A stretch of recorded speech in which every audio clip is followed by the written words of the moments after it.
எங்கள் அம்மா ப்ரேயர் ஒரு பெரிய வைப்ரேஷன்.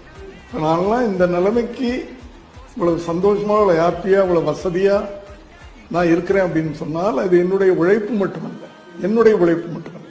உழைப்பினால மட்டும் எனக்கு வந்துச்சு அப்படின்னு நான் சொல்லிக்க மாட்டேன். எங்கள் அம்மாவுடைய ப்ரேயர் இதெல்லாம் எங்கள் அம்மாவுடைய ப்ரேயர்.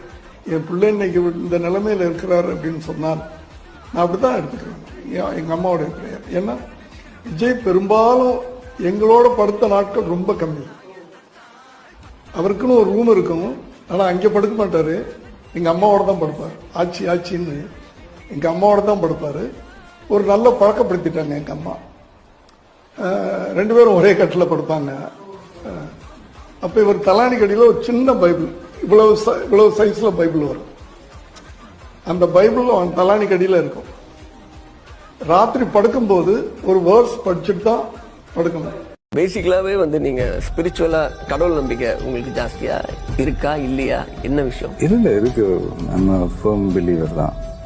சர்ச்சுக்கெல்லாம் போவேன். அது ஒரு நல்ல ஒரு ஃபீல் ஒன்று கிடைக்கும். அதெல்லாம் ஒன்றும் இல்லை. ஜார்ஜியா போகும்போது என்னன்னா, நம்ம தங்கியிருந்த ஹோட்டல் பக்கத்துலேயே அந்த ஒரு சர்ச் இருந்தது.